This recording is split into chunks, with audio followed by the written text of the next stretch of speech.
My, that is some beautiful, beautiful 335 Gibson tone, if I ever heard it. And that's really the vibe of this thing. But this is not a Gibson, actually. If you look right here, look right there. That says Greco on it. This is not a Greco. This is not a Gibson. It's a Greco. It's a Japanese-made guitar. And there's a really interesting story about all these Japanese makers and why I think these things are really kind of flying under the radar again. I don't hear Grecos, Tokais, Bernies, and Navigators and that stuff really talked about anymore. But in a nutshell, this thing is, we can call it a 335. I kind of call it my Japanese 335 or my Greco 335, but it's really a 1981 Greco SA700.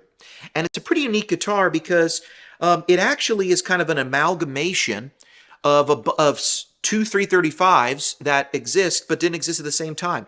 It kind of takes some 50s inspiration and some 70s inspiration. So the 50s inspiration is actually the 50s body with these Mickey Mouse ears right here. This is the 50s style Mickey Mouse ears, where later they kind of go to a different shape. It's actually got a split right here, which was very popular in the 1970s for Gibson to do on their 335s. I would say looks-wise too, I feel like it's got the volute in the back, so it sort of looks like a 70s instrument, and I kind of thought it was, but then I realized it had the 50s body. And this is a unique guitar because it has some very desirable pickups. This was one of the latest guitars made by Greco to be made with Maxon pickups. Maxon, who has a rich history of making very desirable stuff, they made the original tube screamers for Ibanez, and they still make a line of pedals. They made all those old tube screamers for Ibanez, and they also made pickups. And a lot of their pickups, I don't think any of them found their way into the American market, but they were in these older Japanese guitars. This was made at the Fuji Gengaki factory, and you will find there are two main factories, but there are several factories. There are two main factories. You'll find the Fuji Gengaki factory and the Matsumoku factory.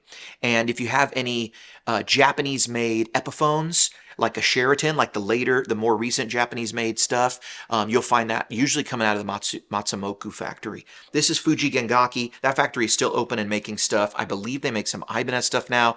They've made all sorts of stuff over the years, but so you kind of got to track down who's making what at what time. Because Greco, Bernie and Fernandez are the same company. Fernandez owns the Bernie name.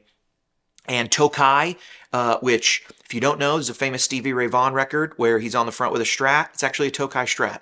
But anyway, Tokai and Bernie and Greco, the story is these two factories with these companies making guitars there under these different brands and names were making some guitars that people felt really rivaled the American stuff. And this is affectionately known as a lawsuit model because Gibson eventually said, stop making our stuff. And Fender said, stop making our stuff. You're making it better than we are. Because they wanted to move production away from Japan. And so they stopped making guitars there in Fender's case. I think in Gibson's case, they were just being copied. But actually, they were making Epiphone Japan stuff. So these factories were first contracted to make these instruments. And then later, when they weren't contracted anymore, they said, we're going to still make them because we know how.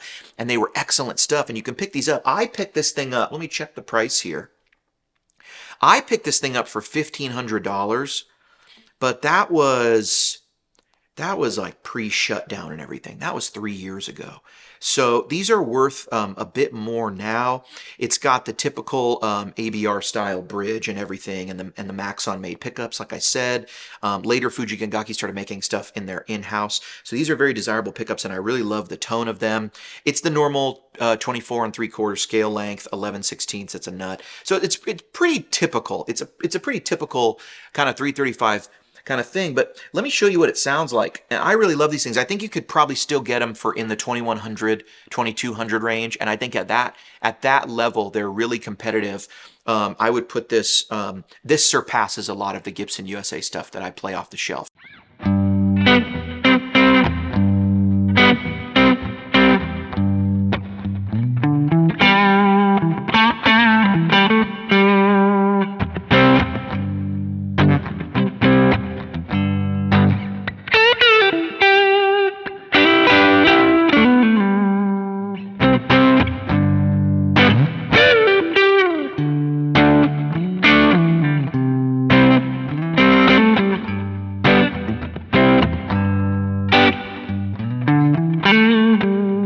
Sounds really great. I dig it. Here is the split. I'm going to split those. And, you know, it's not the most amazing split in the world. I don't think these pickups are designed for it, really. But it'll work.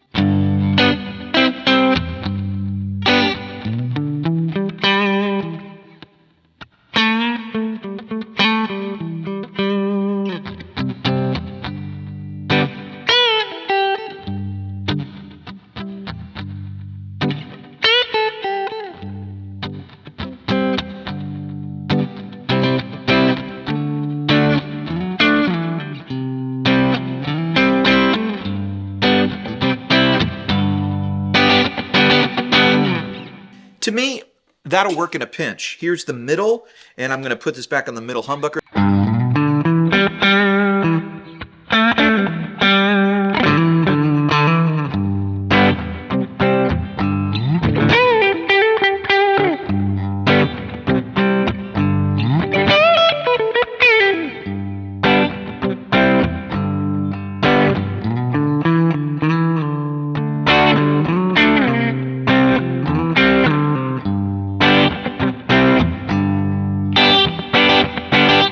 Nice big open 335 sound. I love that, you know?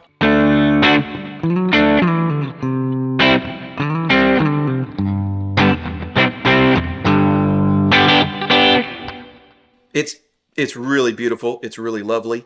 And we could split those too. Sounds like this.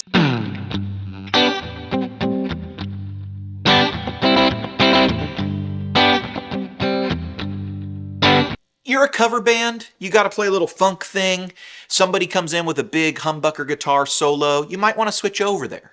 You know what I mean? Would I say the splits are the reason to take this guitar out? No. To me, it's a little too thin, a little too not there, but whatever. Here's the bridge, and this is where, to me, this guitar is really great, you know, for this kind of thing.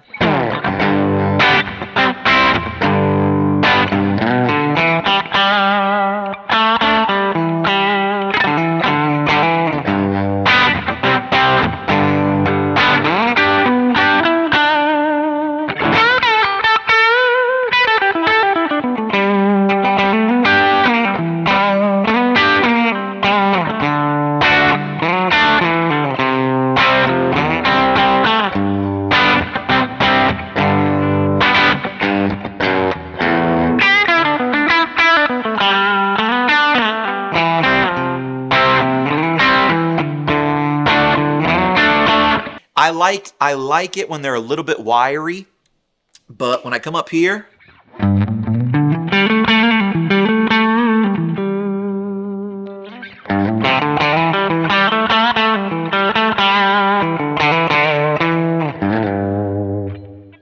wiry up top, real silky in the back. This neck is like...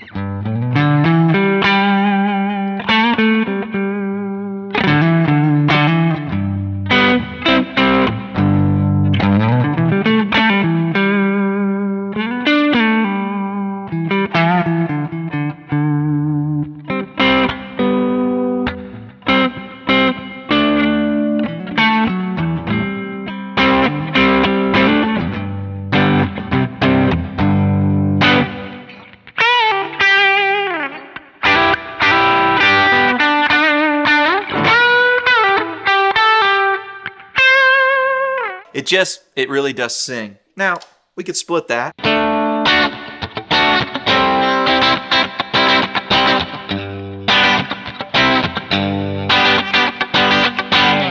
To me, that's where it works, you know? It's just another little voice, which can be great. When I'm playing with a band and stuff, there are times where I may want a little split thing, and I might just want to be like this.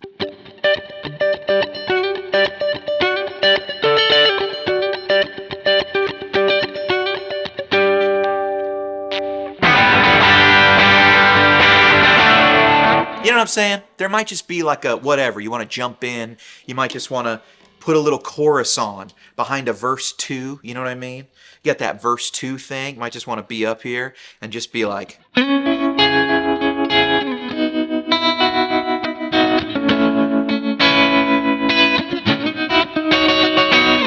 Not only did the guitar go out of tune, but that wasn't chorus. I'm not editing that out. It was kind of cool. I like surprises. These things, I think, are really cool guitars. I would highly recommend you check out Bernie's, Tokai's, Greco's on Reverb. They're awesome. They're super cool. They look like Gibsons. I think they're even cooler. And my buddy Brian from Worship Tutorials, he's got a killer Les Paul that he loves. He says it has mojo. And that's what I would say is really the thing about these guitars. They have mojo. For years, my number one guitar was a black SG that I bought because I was playing in a band in San Francisco, and I wanted to match the lead singer. I wanted us to both have black SGs. He had a Gibson SG. I didn't have the money for a Gibson SG.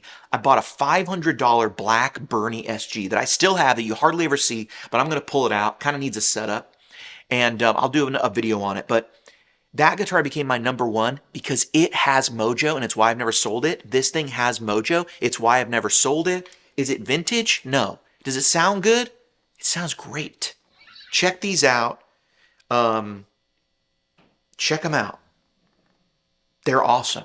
I've been HW. Thank you so much for watching Tone Junkie TV. I think the neck sounds the best. What do you think, Kemper?